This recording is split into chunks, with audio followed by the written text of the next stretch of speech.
Madame la Présidente, Excellence, merci d'abord au Mozambique d'avoir convoqué cette réunion pour ce thème très important. Et d'ailleurs, les échanges jusqu'à maintenant nous rappellent une fois de plus qu'une paix durable sera construite par et avec les femmes ou n'existera simplement pas. Et dans ce contexte, évidemment, l'agenda femmes, paix, sécurité n'est pas seulement un terme, un mot, une expression onusienne, mais c'est une réalité. Et je dois vous le dire, je peux partager ça avec vous. J'ai eu l'occasion de m'en rendre compte à nouveau le mois dernier, Madame la Présidente, lors de la visite que j'ai effectuée dans votre pays, le Mozambique, à Maputo, bien sûr, mais aussi à Cabo Delgado, aussi à Mueda, à Pemba, avec le président Nyusi. Et les échanges que j'ai pu mener dans ce cadre m'ont confirmé que les femmes s'investissent pour la paix, aussi bien au sein de leur communauté qu'au niveau national, et qu'elles contribuent ainsi à bâtir un avenir politique et économique juste et égalitaire pour leur pays. Il y a 23 ans maintenant que les États membres de ce Conseil ont adopté, à l'unanimité d'ailleurs, la résolution 1325 sur les femmes, la paix et la sécurité. C'est vraiment une résolution qui fait date dans l'histoire, parce que c'était, je crois, la première fois que ce Conseil reconnaissait le rôle clé joué par les femmes dans la prévention et dans la résolution des conflits. Et c'était à ce titre aussi un vrai changement de paradigme. C'était un vrai changement de paradigme parce que la sécurité n'était plus comprise exclusivement en termes militaires, mais centrée d'abord sur les individus. Et cette première résolution a été, on s'en souvient, adoptée grâce au travail important, inlassable de la société civile, notamment des activistes pour la paix, et notamment aussi des mouvements féministes. Et cet agenda maintenant, cet agenda femmes, paix, sécurité, il est universel et sa mise en œuvre est une tâche quotidienne prioritaire. Et les crises et les conflits actuels en Ukraine, en Afghanistan, en Syrie, au Yémen, sont malheureusement là pour nous le rappeler. Et le Conseil de sécurité doit continuer de jouer son rôle de premier plan pour promouvoir cet agenda. Mais ce qui est extrêmement intéressant dans ce contexte, c'est que chaque État a aussi un rôle à jouer directement au niveau national. C'est probablement un des éléments les plus marquants de cette résolution 1325. Et dans ce sens, c'est très encourageant de voir que plus de 100 pays ont adopté un plan d'action national. Vous avez rappelé, Madame la Présidente, le plan adopté par le Mozambique. La Suisse, bien sûr, aussi adopté un plan. On a été parmi les premiers pays à le faire en 2007. Et ça fait maintenant 23 ans et dans 2 ans, nous allons célébrer les 25 ans de l'adoption de la résolution 1325. Et ce sera évidemment un moment particulier aussi pour tirer un bilan. Mais en même temps, on sait déjà aujourd'hui quels sont les défis auxquels il est urgent de répondre. Et en premier lieu, le fait que les femmes sont souvent les toutes premières cibles de violences, de discours haineux, de menaces, de représailles. Ces types de violences sont malheureusement connus depuis longtemps. Je pense bien sûr ici à la violence sexuelle, mais elles prennent aussi des formes nouvelles. Et je pense ici notamment aux violences perpétrées dans l'espace numérique, notamment au discours haineux. Et ces violences sont structurelles. Elles sont structurelles, ça signifie autrement dit qu'aucun pays, aucune société n'est à l'abri.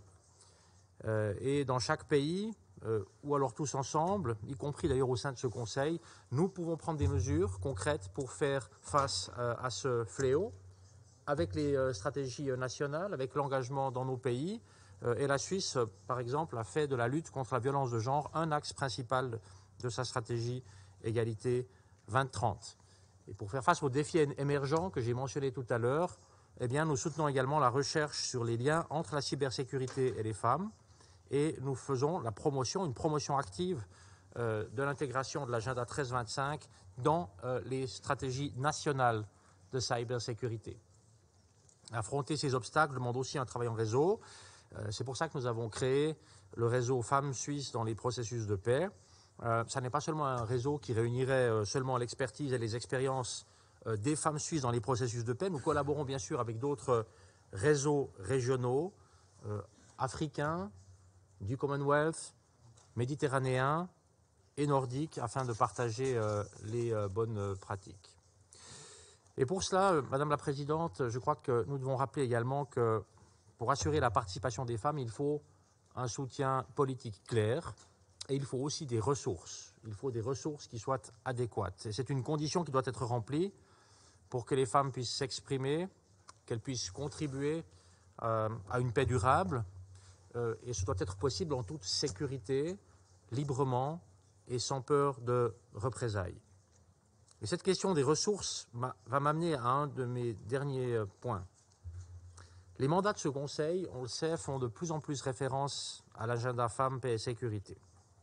C'est très encourageant, mais il faut désormais allier les paroles à des actes concrets en termes de budget, en termes de personnel et en termes de politique. Et la Suisse, dans ce sens, s'engage pour que ce Conseil mette en œuvre l'agenda femmes, paix et sécurité dans l'ensemble des contextes et sujets qui sont à l'agenda de ce Conseil. Notre coprésidence du groupe informel d'experts avec les Émirats arabes unis et notre soutien aux Shared Commitments s'inscrivent justement dans l'objectif de faire de cette approche un réflexe naturel. Ça doit devenir un réflexe naturel dans les travaux de ce Conseil. Madame la Présidente, l'agenda femmes, paix et sécurité est un agenda pionnier. C'est un agenda qui est innovateur. J'ai pu rappeler tout à l'heure pourquoi. Parce qu'il est au niveau global et au niveau local en même temps. Et sa mise en œuvre doit désormais encore s'accélérer.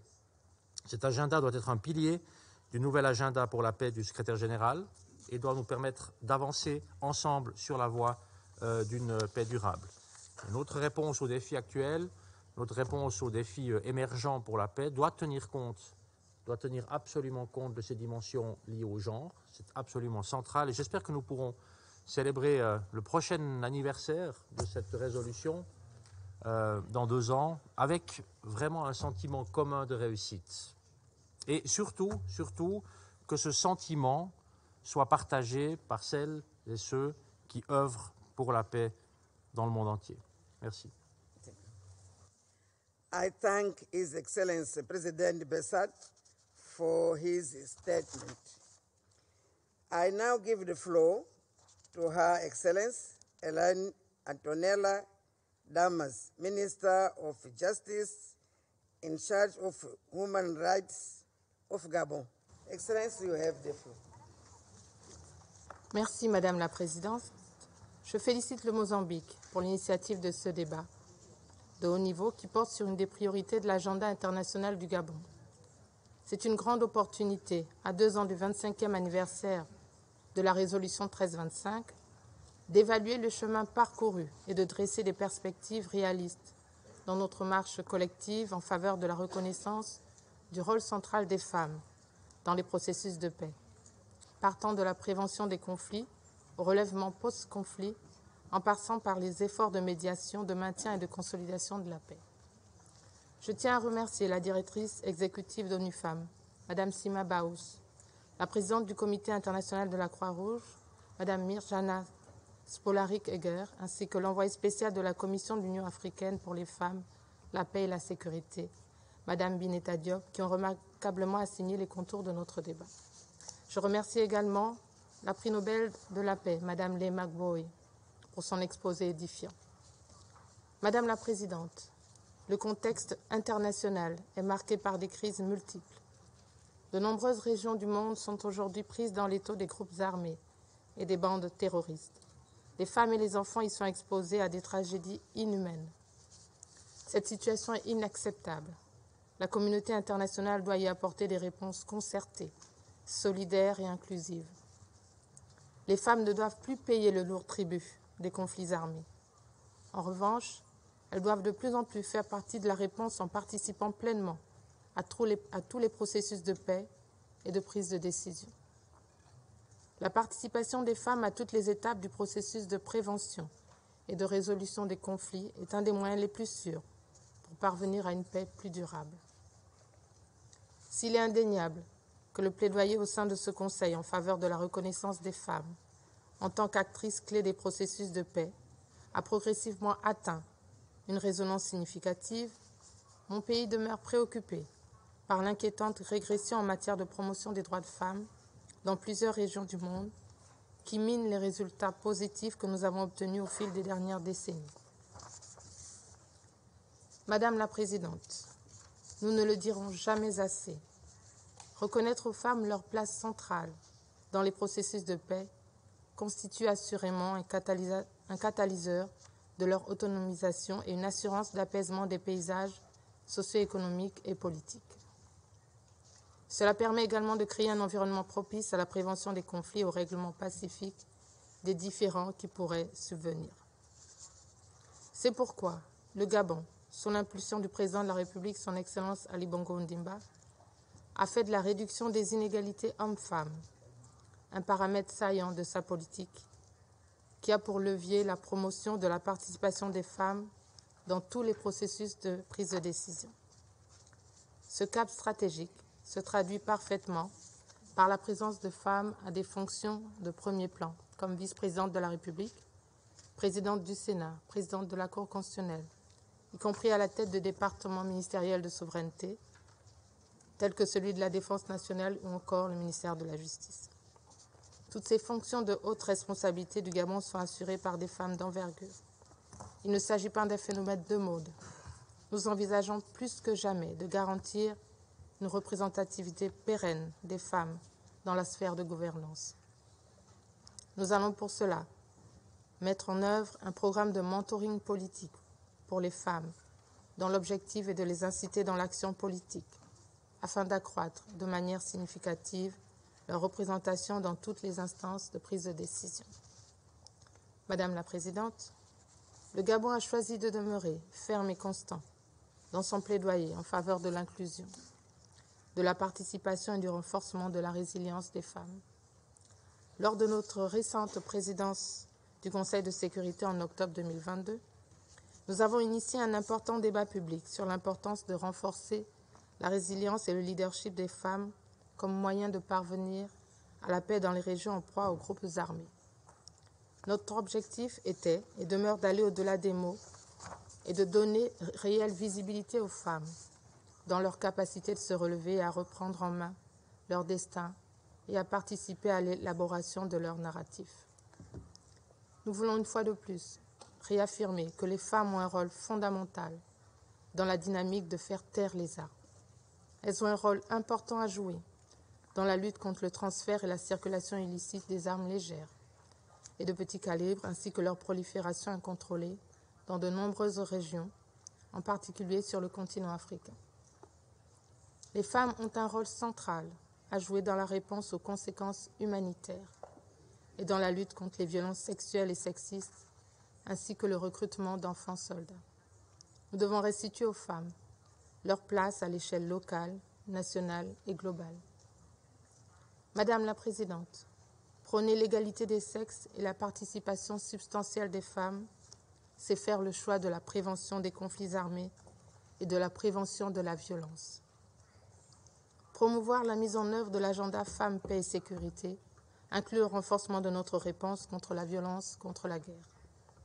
Ainsi, nous appelons à l'intensification des efforts consentis à l'échelle nationale, régionale et globale en faveur d'une mise en œuvre inclusive et efficiente de la résolution 1325 et de ses résolutions connexes, ainsi qu'à un renforcement de la dimension genre dans toutes les étapes des processus de paix et dans les efforts de prévention, de maintien et de consolidation de la paix.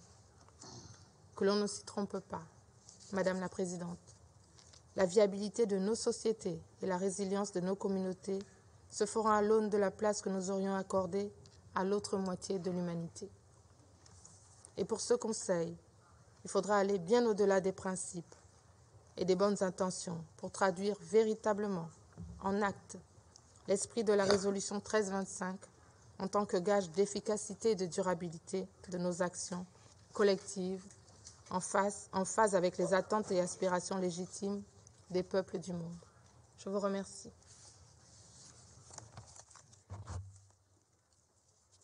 Thank you, Her Excellency Ms. Damas, for her statement. I now give the floor Her Excellency Paola Flores, Minister for Women and Human Rights of Ecuador. Excellency, you have the floor. Gracias, señora presidenta. agradezco a Su Excelencia Verónica Nathaniel Macano, Ministra de Relaciones Exteriores de Mozambique, por convocar el debate abierto sobre la agenda de mujer, paz y seguridad. Tomamos nota de la valiosa información presentada por la señora Sima Bajous, directora ejecutiva de ONU Mujeres, por la señora Mirjana Erks, presidenta del Comité Internacional de Cruz Roja, por la señora Binna Diop, enviada especial de la Presidencia de la Unión Africana, Lehman Bow, activista y representante de la sociedad civil. Quisiera iniciar el reconocimiento a la trascendencia de la Resolución 1325 como una de las decisiones más representativas adoptadas por el Consejo de Seguridad. Su contenido articula los elementos más importantes de las resoluciones previas en articular de lo expuesto en la 1261, 1265 y 1296 y establece un punto de inflexión al reconocer desde una mirada intersectorial que los conflictos tienen un impacto desproporcionado sobre la vida y la integridad de las mujeres y las niñas. Señora Presidenta, mi país, el Ecuador, le apuesta a la inclusión de las mujeres en los espacios estratégicos para el mantenimiento de la paz. Es así que en el ámbito local enfatizamos en la necesidad de contar con cada vez mayor número de mujeres en las Fuerzas Armadas y en la Policía Nacional, mujeres que son capacitadas para ser agentes de paz y transversalizar la lógica del respeto y la protección de los derechos humanos. Estamos trabajando en el Plan Nacional de Acción para la implementación de la Resolución 1325, con el apoyo de ONU Mujeres y el aporte sustantivo de las organizaciones de la sociedad civil. Creemos que en estos nos permitirá incrementar la participación de las mujeres en todos los ámbitos y niveles y potenciar su liderazgo. Somos un país plurinacional y reconocemos la riqueza de la diversidad. En este sentido, puedo afirmar con satisfacción que la activa movilización de las mujeres indígenas, afrodescendientes, montubias y rurales y en todos los sectores y su participación en las mesas de diálogo y en estos procesos de la toma de decisiones, junto con la voluntad del Gobierno Nacional, han resultado en la creación del primer Ministerio de la Mujer y Derechos Humanos, desde el cual velaremos por la aplicación y la transversalización de los principios de la Resolución 1325. Como miembro electo del Consejo de Seguridad, el Ecuador ha mantenido como prioridad a la agenda de mujer, paz y seguridad en los procesos y productos del Consejo. Cabe señalar que el Ecuador es signatario de los compromisos compartidos de la agenda de mujer, paz y seguridad. Continuaremos trabajando en contra de la violencia sexual y de género, que es una constante y presente en casi todos los conflictos de Afganistán, República Centroafricana, República Democrática del Congo, Yemen, Siria, Mali, Myanmar, Somalia, Sudán del Sur, Sudán y entre otros. Creemos que la utilización del sistema de violencia política, de los discursos de odio y de violencia sexual son tácticas de guerra, solo aportan para deshumanizar a los sectores, para exacerbar las diferencias y profundizar las brechas y retardar las posibilidades de negociación.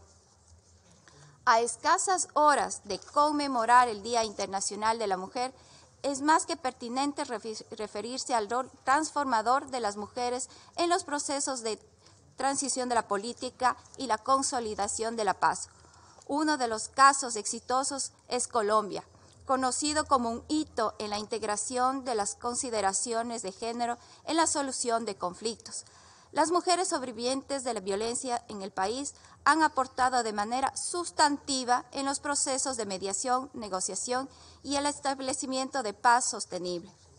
Saludamos y rendimos homenaje a las mujeres mediadoras, constructoras de la paz y hacemos voto para que estas experiencias asertivas se multipliquen por el bien de la sociedad en general.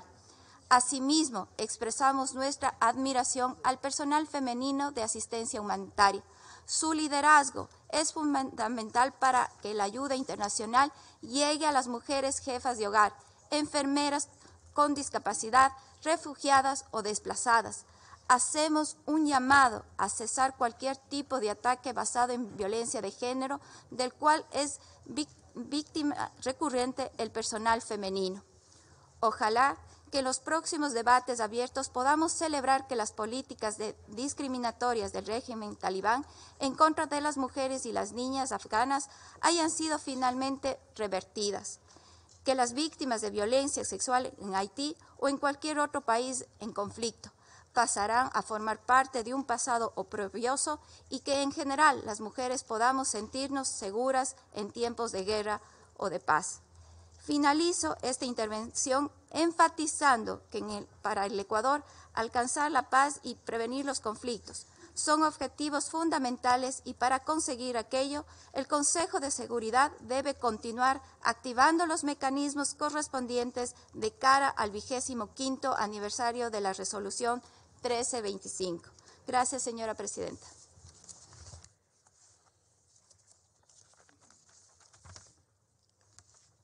I thank Ms. Paola Flores for her statement.